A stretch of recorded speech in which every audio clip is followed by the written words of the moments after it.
നമസ്കാരം. മണ്ഡലകാലമായി ശബരിമലയിലെ തിരക്കിനെ കുറിച്ച് പറയേണ്ട കാര്യമില്ല. എന്നാലും മണ്ഡലകാലം ആരംഭിച്ച് 14 ദിവസം പിന്നിടുമ്പോൾ കഴിഞ്ഞ വർഷത്തെ അപേക്ഷിച്ച് ഭക്തജന തിരക്ക് വർദ്ധിച്ചിട്ടും സുഗമമായ ദർശനം ഉറപ്പാകാനായത് നേട്ടം തന്നെയാണ്.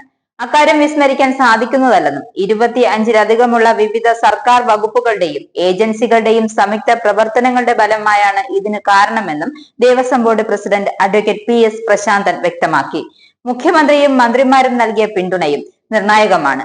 10 ലക്ഷത്തിലധികം ഭക്തരാണ് സീസൺ ആരംഭിച്ചതിനു ശേഷം ശബരിമലയിലെത്തിയത്. ഏറ്റവും കൂടുതൽ തിരക്ക് അനുഭവപ്പെട്ടത് വ്യാഴാഴ്ചയായിരുന്നു. 87,999 പേരാണ് ഈ ദിവസം ദർശനത്തിനെത്തിയത്. കഴിഞ്ഞ മണ്ഡലകാലവുമായി താരതമ്യപ്പെടുത്തുമ്പോൾ ആദ്യത്തെ 12 ദിവസത്തെ കണക്കുകൾ അനുസരിച്ച് 15,89,12,575 രൂപയുടെ വർധനവാണ് ഉണ്ടായിട്ടുള്ളത്. 63,11,04,111 രൂപയാണ് ആകെ വരുമാനം.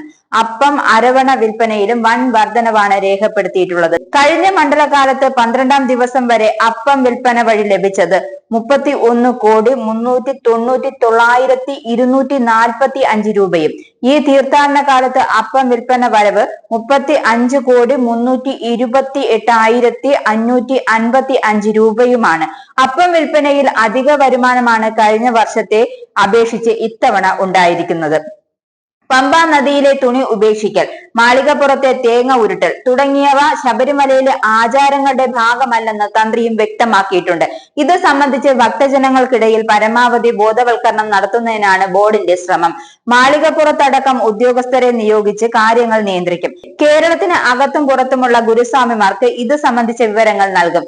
വെർച്വൽ ക്യൂ വിജയകരമായാണ് നടപ്പാക്കുന്നത്. സ്പോട്ട് ബുക്കിംഗിൽ പരമാവധി ഭക്തരെ കടത്തിവിടുന്നതിനായി പമ്പയിൽ മാത്രം 8 കൗണ്ടറുകളാണ് ആരംഭിച്ചിട്ടുള്ളത്.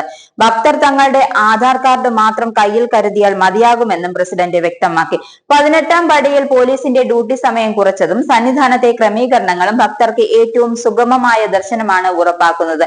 പോലീസിന്റെ ഭാഗത്തു നിന്നുള്ള സഹായം വിലപ്പെട്ടതാണെന്നും പ്രസിഡന്റ് വ്യക്തമാക്കി. പമ്പയിലും സന്നിധാനത്തിലും ചരിത്രത്തിൽ ആദ്യമായി ജർമ്മൻ ഹാങ്ങർ ഒരുക്കിയതും ഭക്തർക്ക് തണലൊരുക്കുന്നുണ്ട്.